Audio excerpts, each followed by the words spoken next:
जी हां दोस्तों, बड़ी खबर निकलकर सामने आ रही है। अमेरिका के प्रतिबंधों को ईरान ने चुपके से कर दिया बेअसर। चीन ने बढ़ा दी ईरान से तेल की खरीद, वेस्टर्न पाबंदियों को चुनौती। जानेंगे क्या है पूरा मामला, अगली खबर में आपको बताएंगे। इजरायली युद्ध के बाद गाजा में पहली बार शादी की रौनक। गाजा के खंडहरों के बीच 54 फिलिस्तीनी जोड़ों की सामूहिक शादी, दुनिया भर में चर्चा। तबाही में भी उम्मीद की किरण। और इसी के साथ आपको बताएंगे पाकिस्तान ईरान तुर्की को जोड़ने वाली ट्रेन सर्विस फिर से शुरू करने का ऐलान, तारीख भी घोषित। और साथ में आपको बताएंगे काला सागर में रूसी जहाज पर हमले को लेकर यूक्रेन को तुर्की की चेतावनी। दोस्तों, सारी खबरें आसान भाषा में इस वीडियो में हम आपको बताएंगे, तो बिना देर किए बात करते हैं पहली खबर की। दोस्तों, ईरानी न्यूज एजेंसी मेहर के मुताबिक, वेस्टर्न मीडिया के मुताबिक चीन अब ईरान से तेल की खरीद तेजी से बढ़ा रहा है और हाल ही में 2 बहुत बड़े तेल टैंकर चीन के बंदरगाहों पर ईरानी तेल उतार भी चुके हैं। ब्लूमबर्ग की रिपोर्ट के मुताबिक चीन की टिपोट रिफाइनरियां यानी छोटी मध्यम प्राइवेट रिफाइनरी नया सरकारी कोटा मिलने के बाद फिर से ईरानी तेल ज्यादा खरीद रही है। शानदोंग प्रांत की कई रिफाइनरियों ने इस हफ्ते वो ईरानी तेल लेना शुरू कर दिया है जिसे उन्होंने पहले खरीद लिया था, लेकिन कोटा मंजूरी का इंतजार था। ये प्राइवेट रिफाइनरियां ईरान और रूस का तेल इसलिए ज्यादा लेती है क्योंकि ये बाकी देशों के मुकाबले काफी सस्ता मिलता है। पिछली तिमाही में इनकी खरीद कम हो गई थी क्योंकि कोटा खत्म हो गया था और पाबंदियों का दबाव था। एनर्जी फर्म ओरटेक्सा के मुताबिक फिलहाल प्रोसेसिंग मुनाफा बहुत कम है, इसलिए इनकी मांग साल के आखिर तक ज्यादा नहीं बढ़ेगी और काफी ईरानी तेल समुद्र में ही टैंकरों पर जमा रहेगा। नए कोटे में लगभग 20 रिफाइनरियों को 70 से 80 लाख टन तेल आयात की मंजूरी मिली है। इसी बीच 2 ईरानी सुपर टैंकर चीन के अलग अलग पोर्ट्स पर करीब 20 लाख बैरल से ज्यादा तेल उतार चुके हैं। केपलर के नए डेटा के मुताबिक समुद्र में टैंकरों पर जमा ईरानी तेल अब बढ़कर 5.4 करोड़ बैरल पहुंच गया है, जो पिछले 2.5 साल में सबसे ज्यादा है। अमेरिकी प्रतिबंधों के बावजूद चीन आज भी ईरान का सबसे बड़ा खरीदार है, लेकिन खरीदार कम होने की वजह से ईरान को भारी डिस्काउंट देना पड़ रहा है। इस हफ्ते ईरान लाइट क्रूड ब्रेंट से 8 से 9 डॉलर प्रति बैरल सस्ता ऑफर किया गया, जबकि अगस्त में यह सिर्फ 4 डॉलर सस्ता था। रूस पर पाबंदियों के बाद रूसी तेल भी सस्ते दामों पर बिक रहा है, जिससे बाजार में कीमतें और गिर रही है। चीन की कई रिफाइनरियों का कोटा इस साल जल्दी खत्म हो गया था क्योंकि सरकार ने अन्य फ्यूल पर टैक्स बढ़ा दिए। 2024 से चीन एक बार में साल भर का कोटा देता है, लेकिन कई बार यह साल खत्म होने से पहले ही समाप्त हो जाता है और यही वजह है कि ईरानी तेल की तरफ मांग फिर से बढ़ी है। कुल मिलाकर ईरान अमेरिकी प्रतिबंधों को दरकिनार कर अपने तेल निर्यात बढ़ाने में सफल होता दिख रहा है। वहीं दूसरी ओर दोस्तों, मंगलवार को दक्षिणी गाजा की तबाह हो चुकी सड़कों पर दर्जनों फिलिस्तीनी जोड़े हाथों में हाथ डाले चलते हुए नजर आए। ये एक सामूहिक शादी का समारोह था जिसने इजराइल की 2 साल की जनसंहारक जंग और तबाही के बाद एक छोटी सी खुशी का पल दिया। ईमान हसन लौवा पारंपरिक फिलिस्तीनी लिबास में थी और हिकमत लौवा सूट पहने हुए थे। दोनों खंडहरों के बीच बिल्कुल उसी तरह कपड़े पहने अन्य जोड़ों के साथ चल रहे थे। 27 साल के ये दोनों युवक युवतियां उन 54 जोड़ों में शामिल थे जिनकी शादी जंग से तबाह हो चुकी गाजा में हुई। इतने विनाश, मौत और संघर्ष के बीच ये शादी लोगों के लिए एक उम्मीद बनी।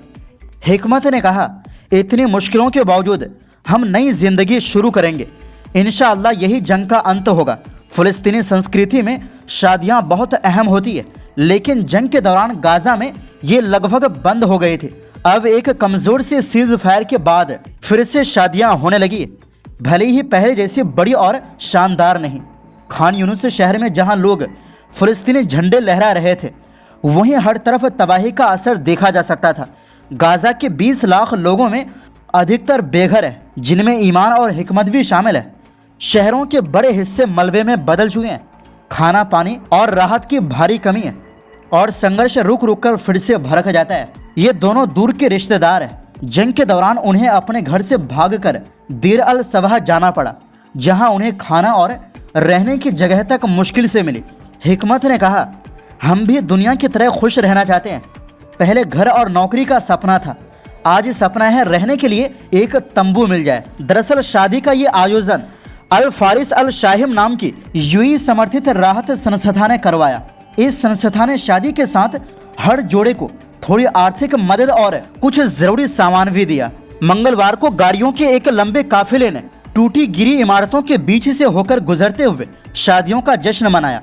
हिकमत और ईमान फिलिस्तीनी झंडे लहरा रहे थे और उनके आसपास लोग संगीत पर नाच रहे थे।